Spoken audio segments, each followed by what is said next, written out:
Pido a Dios que me ayude en la grabación de este tema y le agradezco porque lo pueda hacer. Continuamos analizando algunas cosas con respecto a la Torre de Babel.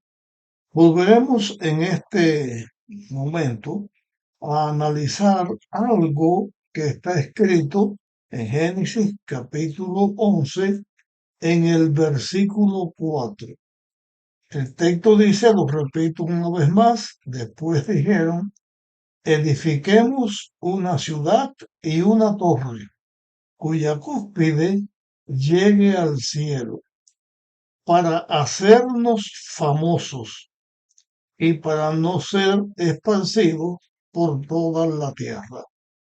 Quiero referirme en este momento a la expresión de construir una ciudad y una torre para hacernos famosos. Esta expresión tiene que ver con una decisión que a lo largo de todos los tiempos los seres humanos tenemos que hacer. La expresión que acabo de leer dice para hacernos famosos. Voy a hacer un pequeño cambio que en cierto sentido, para mi concepto, significa lo mismo.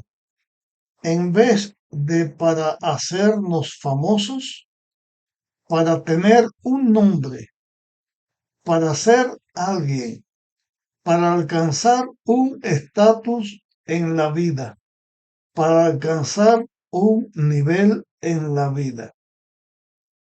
A lo largo de mi existencia, he observado algunas cosas con respecto a los seres humanos. Primero, hay padres que, aunque pertenezcan a la iglesia o aunque no pertenezcan a la iglesia, miran a sus hijos y tratan de hacer lo mejor para sus hijos. Y dicen, en la iglesia, mi hijo puede vivir en una religión, puede vivir en una condición que tenga una fe, pero no va a ser nadie en la vida. No va a poder estudiar todo lo que pudiera hacer para ser alguien.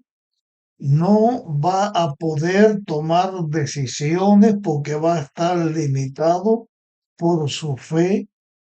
Y he visto padres no adventistas, y esta es una de las cosas que tiene como dificultad los matrimonios de un fiel con un infiel, porque el fiel mira las cosas de una manera y el que no es fiel a Dios, el que no tiene la misma creencia, los que no tienen los mismos conceptos, ven las cosas de otra manera.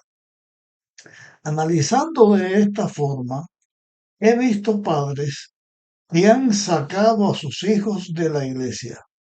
De pequeño los han enviado a centros de educación fuera de su casa o dentro de su casa, o les han cambiado la inclinación para que sus hijos se dediquen a algún negocio o a alguna actividad que humanamente hablando le puede dar mayores dividendos con respecto a la economía y a la posesión social donde se vive.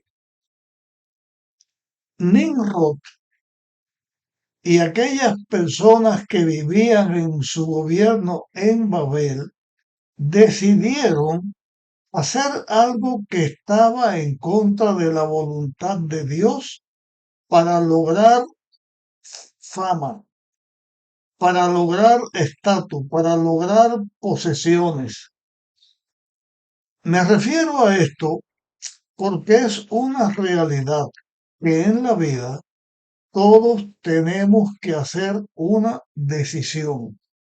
Y esa decisión puede ser granjearnos los bienes terrenales, acumular riquezas, tener estatus social, pero tener estas cosas en detrimento de nuestra relación con Dios.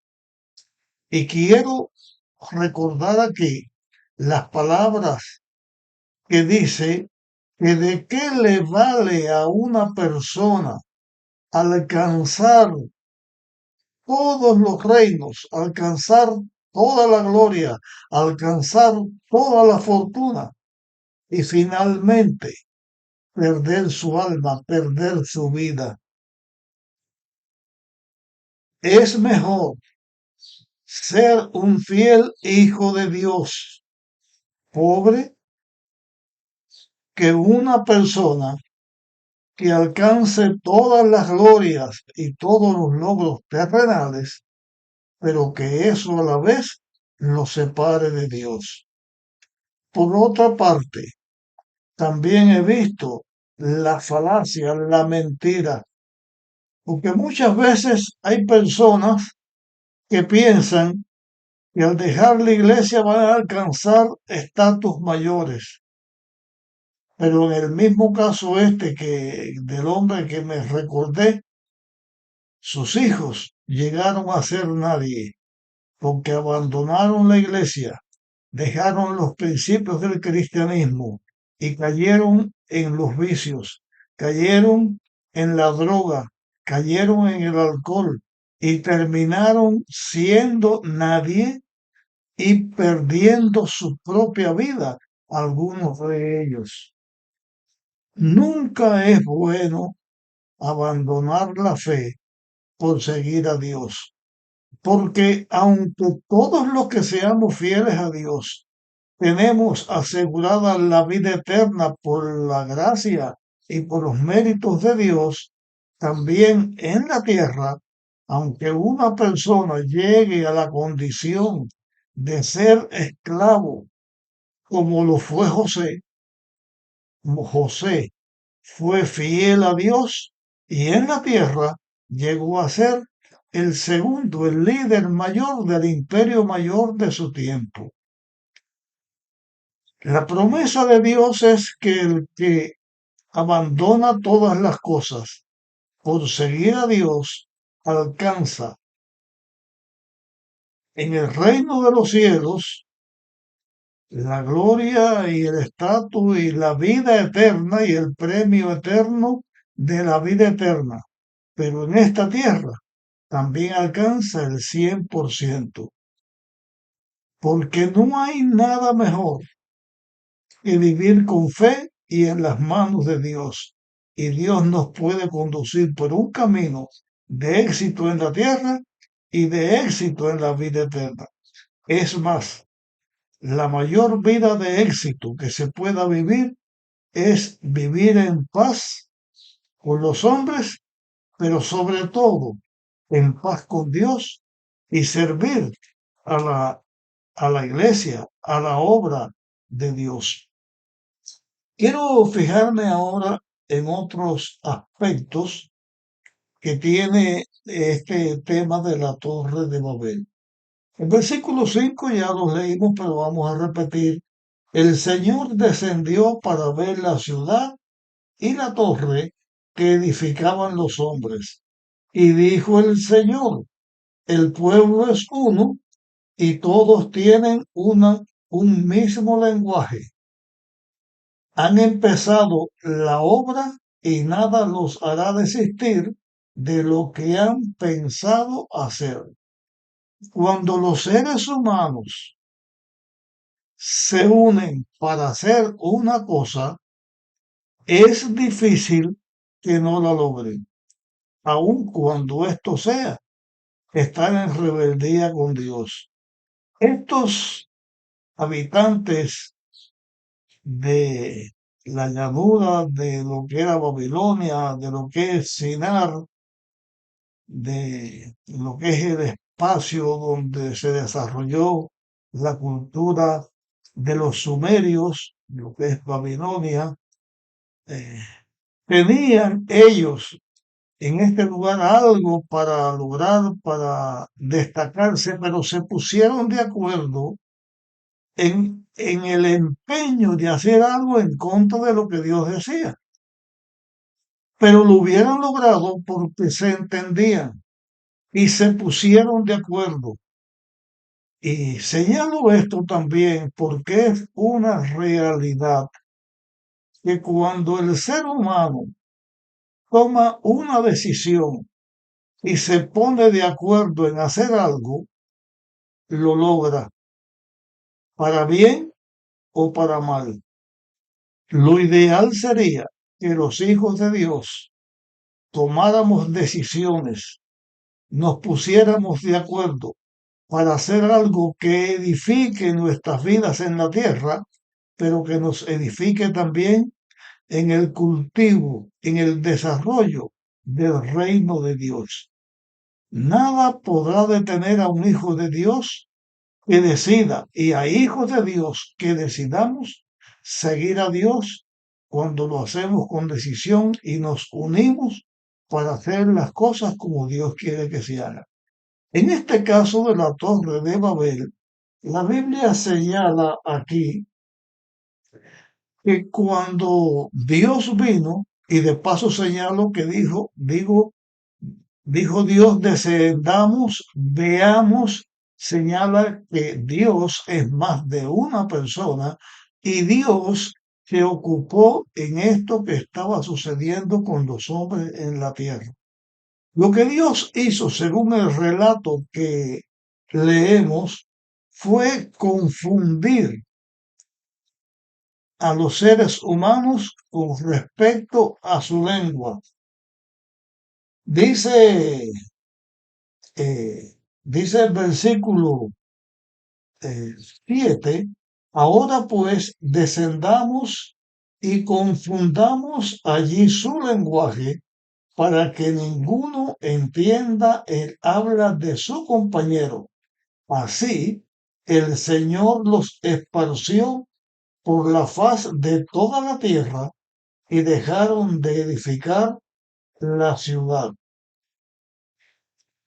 Dios hizo esto. Este es el origen de las lenguas, de los idiomas en la tierra. Todos hablaban el mismo idioma. Dios confundió y la humanidad se esparció por todas partes porque se iban juntando los que se entendían. Cuando una persona entiende a otra persona, conoce su lengua, conoce su idioma, pues es fácil comunicarse y ponerse de acuerdo. Pero cuando uno dice una cosa y otro dice otra cosa y no se entiende, es muy difícil ponerse de acuerdo. Por ejemplo, una vez yo estuve estudiando ruso y aprendí algunas palabras en ruso. Y voy a decir ahora dos palabras rusas. Esas dos palabras son Yaga Baru Paruski. Son tres en sí. ¿Qué fue lo que yo dije? Si tú hablas español no vas a saber lo que yo dije. Eso fue lo que Dios hizo. Se confundieron las lenguas. Cierto es que a través de los tiempos las lenguas van evolucionando, van cambiando. Hay lenguas que se hablaron antes que ya no se habla. Eso forma parte del desarrollo y de la vida del ser humano en la tierra. Pero Dios confundió las lenguas y separó a la humanidad. Puso Dios esta obra que Él hizo. Y aquí hay otra cosa que yo quiero señalar. El origen de los idiomas, tantas lenguas, tantos lenguajes. ¿Cómo es posible que el hombre, el ser humano, llegue a hablar tantas lenguas distintas? Algunas se escriben, otras no se escriben, tantos idiomas, unos mayores, otros menores, unos se conocen como dialectos porque pocas personas los hablan y no tienen escrituras, pero esa variedad dentro del ser humano, que es un mismo ser humano, a veces es incomprensible. Una prueba que hay en la Biblia de Dios como creador, de Dios como redentor y de Dios como que mantiene la unidad es lo que Dios ha hecho en su iglesia. Aquí vemos la historia del momento en que Dios divide a la humanidad y crea las lenguas. Pero cuando Cristo vino y estableció su iglesia, de la misma manera en que Dios dividió a los seres humanos haciendo que no se entendieran, ahora Dios hace un prodigio. Y en el día de Pentecostés, Dios derramó su espíritu sobre la iglesia y los miembros de la iglesia que no tenían mucha cultura, habían tenido, sí, los que habían estado con Jesús, la enseñanza de Jesús, y eso es una gran enseñanza, pero no conocían los idiomas. El Espíritu Santo se posó sobre cada uno en forma de fuego, lenguas de fuego, y les dio la facultad de hablar un idioma que antes no conocía. Es el don de lengua, no hablar una jerigonza que nadie sabe lo que dice, ni siquiera el que lo está diciendo. Es el hablar en lengua con lo que Dios ha facultado a su iglesia. Facultó a su iglesia cuando comenzó para que el Evangelio pudiera predicarse. A lo largo de la historia de la iglesia cristiana, en algunas cosas, en algunos momentos, Dios ha vuelto a hacer este milagro de poderse entender personas que no usan la misma lengua, porque Dios le da el don de lengua y sabe lo que otro está diciendo. Y estoy seguro que antes de que Cristo vuelva otra vez a este mundo, Dios facultará a sus hijos para que podamos tener comunicación con otros que no hablan nuestra lengua. También Dios ha obrado de tal manera en su iglesia para que la iglesia de Dios llegue al mundo entero y se pueda predicar a cada tribu, lengua y pueblo, porque Dios viene a buscar no una sola nación, sino un pueblo esparcido por toda la faz de la humanidad. Esta, esta obra que estoy señalando se señala también en la primera parte en la historia de la Torre de Babel, en la historia de la iglesia, ha pasado en el pasado y también tiene que ver con el futuro y eso lo podremos ver. Hasta aquí llegamos con este tema de la historia de la Torre de Babel. Pero después de este tema, voy a tener otro tema que tiene que ver con la Torre de Babel, pero ya de una manera distinta. Y en este tema, aunque no lo he mencionado, y en el otro que voy a tener, aunque no lo mencione al principio, también podemos ver cómo en los tiempos de la Torre de Babel la ley de Dios existía. Algunos eran fieles a Dios, otros no eran, pero la ley de Dios existía. Te pido que compartas este tema con otras personas y nos vemos en nuestra próxima grabación.